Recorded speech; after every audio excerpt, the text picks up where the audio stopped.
नमस्ते दोस्तों, कैसन बानी जा आप सभी। हम आशा करते हैं सारा लोग खुश और हैप्पी होई। तो आज हम लेके आइल बानी घर पे पड़ल खाली बोतल से आलू भुजिया नमकीन बनावे के बहुत ही आसान हो जी तरीका, जो ना आप लोग के बहुत ज़्यादा पसंद आई। तो चलिए आज के मजेदार आलू के हम पहले से उबाल के रख ले रहनी है। अब एकर हम छिलका भी उतार ले बनी। तेज कद्दूकस करे वाली मशीन लियल जी, एकरा पे आलू के रख के कद्दूकस कर लेल जी। यही तरीके से सारा आलू के हमने के कद्दूकस करके रख लेल जी। तो आप लोग देख सके नीचे हम यही तरीके से सारा आलू के बढ़िया से कद्दूकस कर लेते नहीं। तो देख सके नीचा कैसे करते नहीं तरीके से आप लोग भी के कद्दूकस कर ले जा।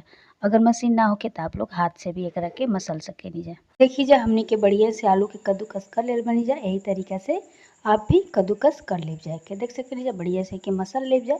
अगर मशीन ना हो तो आप लोग एक चम्मच से भी बढ़िया से कद्दूकस कर ले जाए। देख सके नीचा हम आलू के बढ़िया से थोड़ा सा और मसल लेते नहीं ताकि इनमें गुठली ना रहे। लोग देख सके नीचा हमें जब बढ़िया से आलू के मसल ले बनी जा।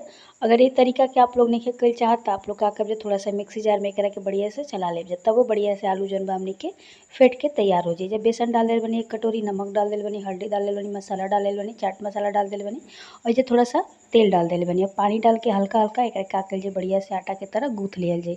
तो हाथ के मदद से बढ़िया से हमने के जा आटा जैसा के पेस्ट तैयार कर लिया जाए। देख सके नीजा तो एक थोड़ा सख्त गूथे के बाद तो आप लोग देख सके नीचे हम बढ़िया से आटा के गूथ ले बनी और बढ़िया से जब हमने के पेस्ट तैयार हो गई बा तब कुछ देर करके का कर जी कि ढक के ऐसे ही छोड़ दिया जाए। तो इनमें आप का कर जी कि थोड़ा सा पानी डाल के काहे कि बढ़िया से थोड़ा हल्का हल्का पतला सा पेस्ट बना लीजिए। काहे कि एक तरीके से हमने के तो बोतल में के ना डाल सके नीजा, तो वजह से करा के थोड़ा पतला करे के पड़ी। तो आप लोग देख सके थोड़ा सा हम पानी डाले बनी, थोड़ा और डाले के पड़ी काहे कि अभी ज़्यादा मोटा बा। इस तरीके से हमने के बॉटल में भरब जा तो बढ़िया से भरा भी ना पाई और फिर हमने के जौन पेस्ट बा कढ़ाई में गिर भी ना पाई। तो ये देख सके लीजिए हम बॉटल ले बनी, एक ढक्कन जौन बा करके छेद कर ले बनी कील के मदद से। तो जब देख सके लीजिए हम बॉटल के धो ले रही पहले ही से। अभी में का कर जी की पेस्ट के भरल रेडी कर ली। तभी आप लोग देख सके लीजिए करा के तरीका बताओ तनी पेस्ट के भरे के। तेज एगो पॉलीथीन ले बनी, हमें में का कर जी कि पेस्ट जितना भी बा बढ़िया से में भर लियल जाए। देख सके लीजिए तो यही तरीके से आप लोग भी भर ले जा। अगर आप लोग के पास थोड़ा बड़ा पॉलीथीन हो तो भी ले सके नीजा। तो देख सके नीजा हम बढ़िया से भर लेते नहीं फ्रेंड्स। यही तरीके से आप लोग भी भर ले जा। तो ये देखिए जा हमें जब बढ़िया से भर लेनी। अब एक जब बढ़िया से भरा जाए तब का कर जी एक जो दोनों साइड से है पोर्सन बाटे करा के पकड़ लिया जाए। ये तरीके से पकड़े के बाद देखिए जा तब बढ़िया से पकड़ ले बनी। अब एगो कैंची लिहल जाए और बढ़िया से एक में कट लगा लिया जाए। देख सके नीजा हम कट लगा लेनी। अब एक बॉटल में बढ़िया से आराम से हमने के भर ले जाए। देखिए जाए कितना आराम से हमने के पेस्ट के भर ले बन जाए। बहुत ही आसान तरीका बा।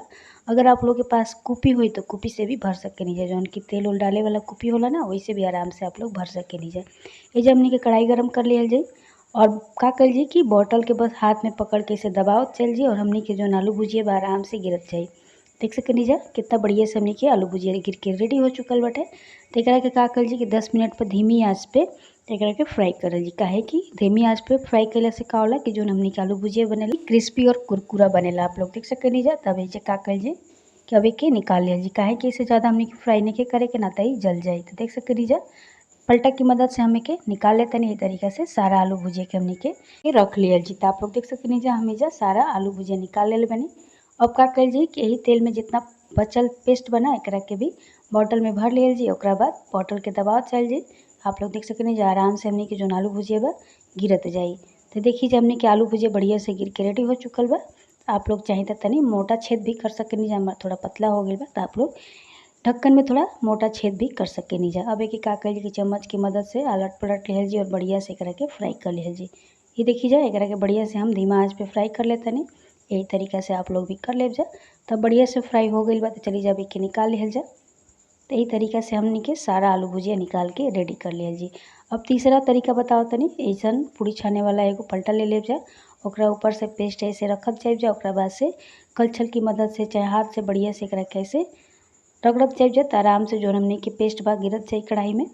तो देख सके लीजिए कितना बढ़िया से हमने के कढ़ाई में पेस्ट गिरत जाता। तो ये बहुत ईजी तरीका बा और बहुत ही आसान तरीका बाटे। बहुत जल्दी हमने के जौन भुजिया बा बन के रेडी हो चुकेला और बहुत ही टेस्टी भी लागेला ये भी तरीका से। तो ये देखिए जो कितना बढ़िया से हमने के जौन पेस्ट बा कढ़ाई में गिर चुकल बाटे। तो ये तरीका से भी बहुत ही आसान तरीका से आलू भुजिया बन के तैयार हो सकेला। तो आप लोग देख सके लीजिए हमने के आलू भुजिया बन के रेडी हो चुकल बाटे। तब का कर जी कुछ देर करा के फ्राई होके दे ली थी। देखिए हमने के आलू भुजिया बढ़िया से फ्राई हो गई बा। तो चलिए जब एक का कर जी के निकाल लिहल जी। ए जगह हमने के पलटा से के निकाल लिहल जी। आप लोग देख सकते नीचे पूरी छाने वाला छनौटा से हमें जो निकाल लेते नहीं। अब का कल जी कि जितना हमने के रखले रहनी है जब पहले से आलू भुजिया बना के वही में के भी मिला दिहल जी। देखी जा हमने के जो आलू भुजिया कितना क्रिस्पी और कितना टेस्टी बनल बाटे, बहुत ही मज़ेदार बनल बाटे। त जौन आपस में जुड़ल बा ओकरा का करब जा कि हाथ से मसल के तोड़ लेब जा।